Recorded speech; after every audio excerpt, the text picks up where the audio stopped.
여호수아서 15장 12절에서 20절까지 말씀입니다.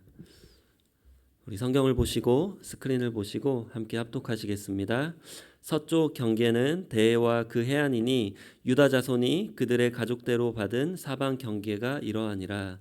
야훼께서 여호수아에게 명령하신 대로 여호수아가 기럇 아르바 곧 헤브론을 유다 자손 중에서 분깃으로 여분네의 아들 갈렙에게 주었으니 아르바는 아낙의 아버지였더라. 갈렙이 거기서 아낙의 소생 그 세 아들 곧 세세와 아이만과 달메를 쫓아내었고 거기서 올라가서 드빌 주민을 쳤는데 드빌의 본 이름은 기럇세벨이라. 갈렙이 말하기를 기럇세벨을 쳐서 그것을 점령하는 자에게는 내가 내 딸 악사를 아내로 주리라 하였더니 갈렙의 아우 그나스의 아들인 온니엘이 그것을 점령함으로 갈렙이 자기 딸 악사를 그에게 아내로 주었더라. 악사가 출가할 때에 그에게 청하여 자기 아버지에게 밭을 구하자 하고 나귀에서 내림에 갈렙이 그에게 묻되 내가 무엇을 원하느냐 하니 이르되 내게 복을 주소서. 아버지께서 나를 네겝 땅으로 보내시오니 샘물도 내게 주소서 하매 갈렙이 윗샘과 아랫샘을 그에게 주었더라.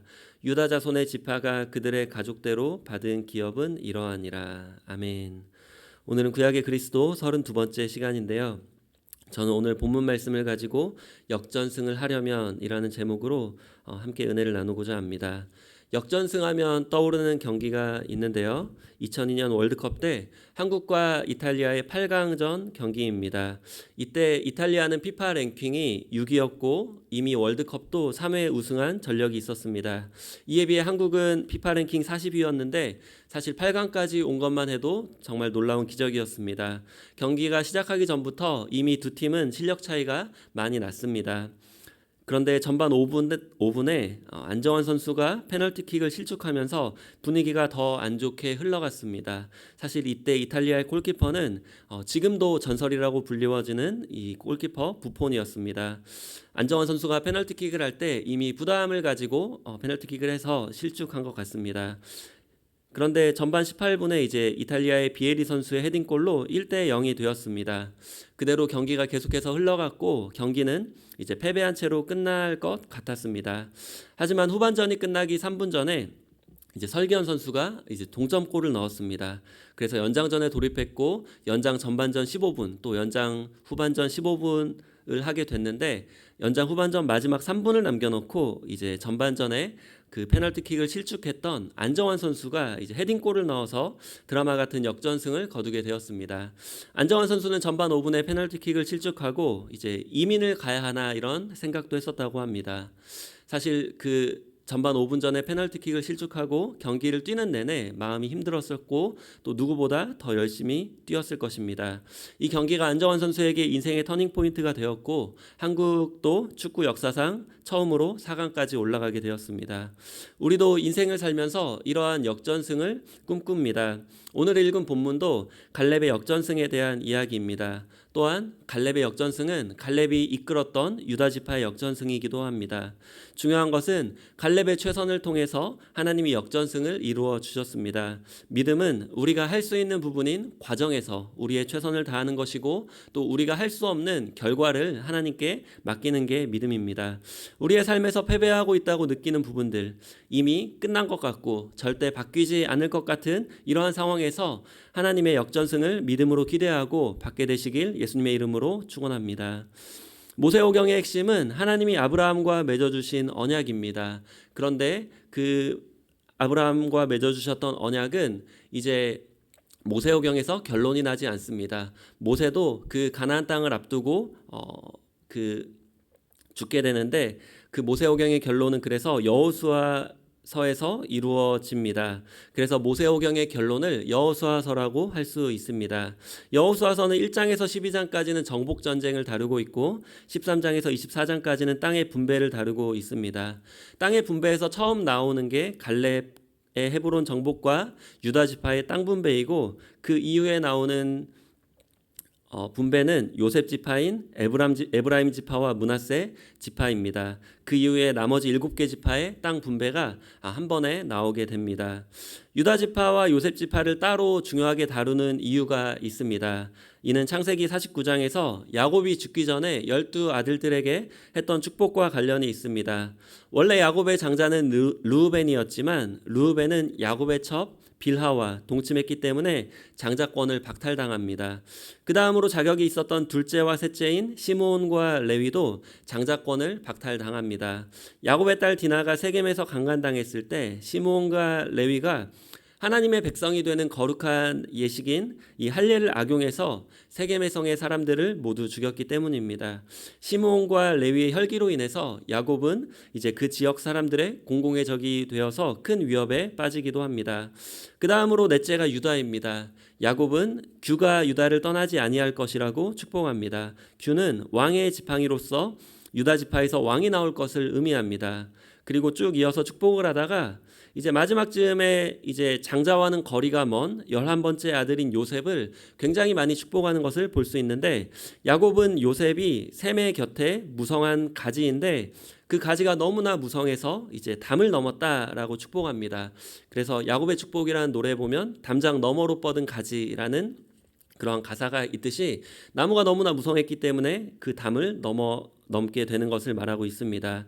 야곱의 축복이 조금 이제 요셉을 향해서 과한 것 같아 보이지만 사실 야곱이 요셉에게 채색옷을 입혔는데 당시 채색옷은 장자가 입는 옷이었습니다. 요셉이 팔려가기 전부터 이미 야곱은 요셉에게 장자권을 주려고 생각하고 있었습니다. 그래서 형들이 요셉을 더 시기했었습니다. 먼 훗날에 이제 바벨론의 포로에서 돌아와서 에스라가 정리했던 역사서인 이 역대상에서는 야곱의 장자의 명분에 대해서 이렇게 기록합니다. 역대상 5장 1절에서 2절 보시면 이스라엘의 장자 르우벤의 아들들은 이러하니라. 르우벤은 장자라도 그의 아버지의 침상을 더럽혔으므로 장자의 명분이 이스라엘의 아들 요셉의 자손에게로 돌아가서 족보의 장자의 명분대로 기록되지 못하였느니라. 유다는 형제보다 뛰어나고 주권자가 유다에게서 났으나 장자의 명분은 요셉에게 있느니라. 유다에게서 왕이 나오지만 장자의 명분이 요셉에게 있다고 기록하고 있습니다. 그래서 야곱은 요셉의 두 아들인 에브라임과 므낫세가 사실은 손자지만 아들로 삼게 됩니다. 창세기 48장 5절에서 6절을 보시면 내가 애굽으로 와서 내게 이르기 전에 애굽에서 내가 낳은 두 아들 에브라임과 므낫세는 내 것이라. 르우벤과 시므온처럼 내 것이 될 것이요 이들 후에 내 소생은 내 것이 될 것이며 그들의 유산은 그들의 형의 이름으로 함께 받으리라. 이 야곱이 했던 축복처럼 에브라임과 므낫세는 요셉 지파의 한 지파의 이름으로 있었지만 이때부터 각각 따로 지파를 이루게 되고 유산도 따로 받게 됩니다. 다시 말하면 요셉은 야곱의 장자의 축복으로 인해서 다른 형들에 비해서 2배의 축복을 받게 되는 것입니다. 그런데 야곱이 요셉의 두 아들을 축복할 때에 요셉은 첫째인 므낫세를 야곱의 오른쪽에 두고 둘째인 에브라임을 야곱의 왼쪽에 두었습니다. 왜냐하면 장자의 축복은 이제 그 오른손으로 하는 것이기 때문에 첫째인 므낫세를 야곱의 오른쪽에 두었습니다. 그런데 야곱이 왼손과 오른손을 거꾸로 해서 이렇게 축복을 합니다. 창세기 48장 14절에 보면 이스라엘이 오른손을 펴서 차남 에브라임의 머리에 얹고 왼손을 펴서 므낫세의 머리에 얹으니 므낫세는 장자라도 팔을 엇바꾸어 얹었더라.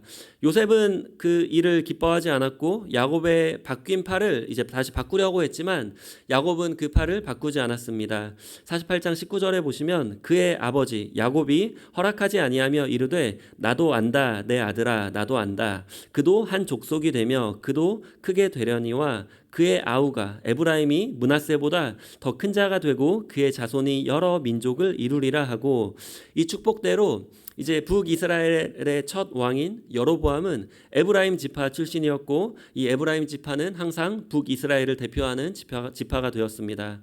야곱은 요셉의 둘째 아들인 에브라임에게 장자의 축복을 했습니다.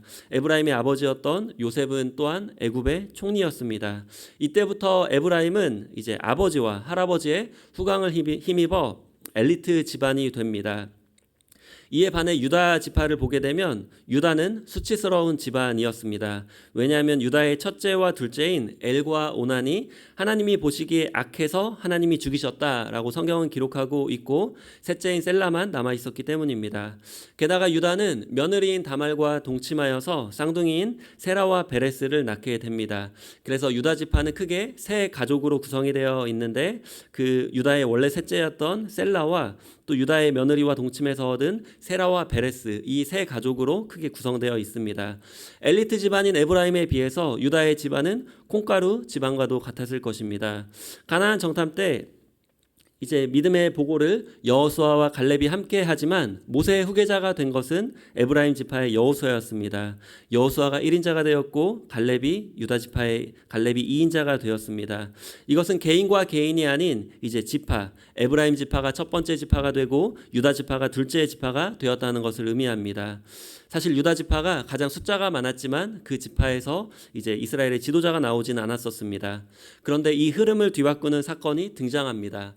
마치 2002년 월드컵 이탈리아전에서 안정환 선수의 헤딩골처럼 이 승부를 가르는 역전승을 이루는 그러한 순간이 일어납니다. 그게 바로 갈렙의 헤브론 정복이었습니다. 왜냐하면 약속의 땅 중에서도 약속의 땅인 이 헤브론을 정복하는 자가 아브라함의 언약을 계승할 수 있기 때문입니다. 성경은 순서를 중요시하게 여깁니다. 처음엔 갈렙과 여호수아라고 기록하다가 나중에 여호수아와 갈렙이라고 순서를 바꿉니다. 또 사도행전에 보면 처음엔 바나바와 사울로 이야기하다가 나중엔 바울과 바나바로 기록하게 됩니다. 직접 언급하고 있지는 않지만 지도자가 바뀐 것을 의미합니다.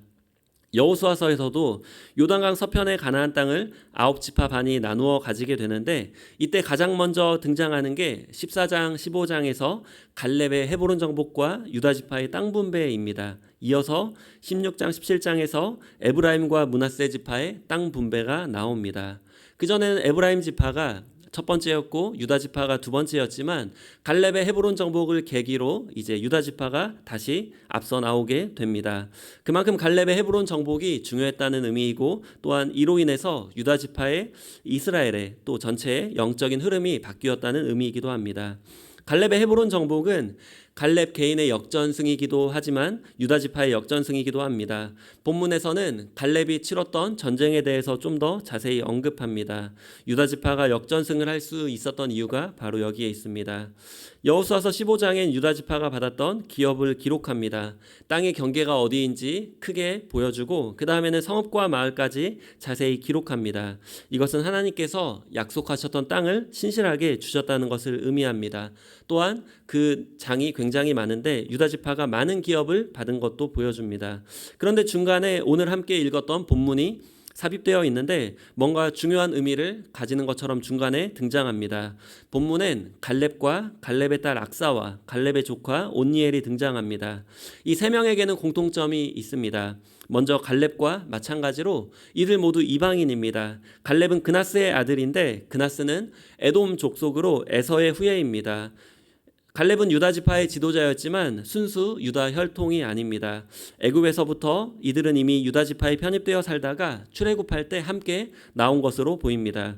갈렙은 순수 유다 혈통이 아닌데도 갈렙은 유다 지파의 대표가 되었습니다. 갈렙은 히브리어로 개라는 뜻을 갖고 있었는데 언뜻 듣기에도 좋은 뉘앙스가 아닙니다. 우리는 개라고 하면 성경에서 예수님의 이야기가 떠오릅니다. 어느 날 예수님께 가나안 여인이 찾아와서 딸이 흉악한 귀신에 들렸다고 말하며 고쳐달라고 간구합니다. 그러자 예수님이 자녀의 떡을 취해서 개들에게 던짐이 마땅하지 않다라고 말씀하십니다. 그러자 그 여인이 개들도 주인의 상에서 떨어지는 부스러기를 먹습니다라고 말합니다. 이때 예수님은 그 여인의 믿음이 크다고 칭찬하시며 그 여인의 딸을 고쳐주셨습니다. 이는 유대인들의 믿음 없음을 이제 이방인의 큰 믿음과 대조해서 보여주신 사건입니다. 갈렙의 이름 자체에 이 개라는 뜻에서 알 수 있듯이 이미 너는 원래 하나님의 선택된 백성은 아니야 라는 안타까운 좀 슬픈 의미가 담겨 있습니다. 사실 이름을 이렇게 지어주기도 쉽지 않지만 이 이름을 지어준 의미는 아마도 유다 지파로 받아들여진 데에서 감사하며 또 겸손하게 충성하며 살라고 지어준 것 같습니다. 실제로 갈렙은 그 이름대로 살았습니다. 그래서 갈렙은 가나안 정탐할 때에 유다 지파의 대표로 이제 가나안을 정탐하게 됩니다. 이는 갈렙이 열심히 준비했다는 의미이기도 하지만 하나님이 갈렙을 세우셨다는 의미이기도 합니다. 이는 갈렙이 실력과 그 거룩함에서 유다 지파에서 단연 최고였다는 것을 의미하기도 합니다. 갈렙은 그만큼 하나님 앞에서 영적 소원이 컸음을 보여주는 것이기도 합니다. 그래서 갈렙은 아무도 정복하려 하지 않았던 헤브론 땅까지 정복하게 됩니다. 본문에 이어서 나오는 온니엘과 악사에게도 영적 소원이 컸습니다. 이 갈렙을 보면은 갈렙은 기랏 아르바, 헤브론의 옛날 이름인데 그 아르바를 정복합니다. 기랏 아르바는 아르바의 성이라는 뜻으로 이제 그 아르바는 아낙 사람 가운데서도 가장 큰 사람이었습니다.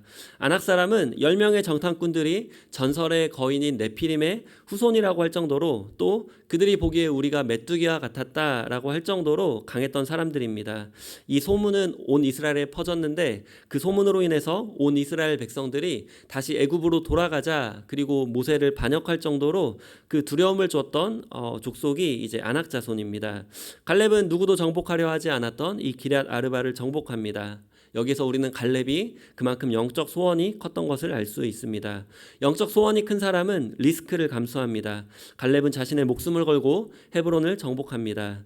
믿음은 바라는 것들의 실상이요 보이지 않는 것들의 증거입니다. 믿음은 모험이고 도전입니다. 갈렙은 그 다음에는 기랏세벨을 치게 되는데 그 방법이 좀 독특합니다.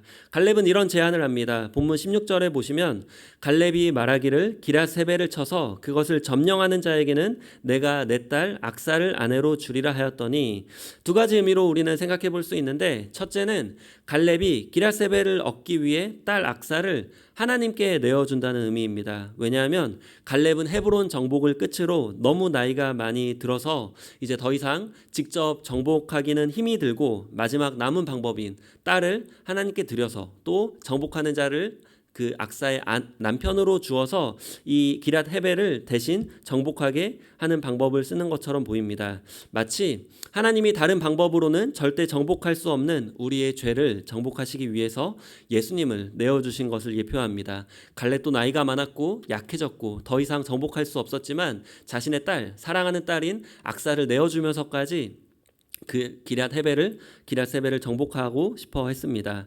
둘째는 갈렙 자신처럼 영적 소원이 큰 사람을 자신이 가장 사랑하는 딸 악사의 남편으로 주기 위해서였습니다. 헤브론을 정복했던 갈렙의 사위가 되려면 이 정도의 믿음은 돼야 되지 않나라는 이런 의미입니다.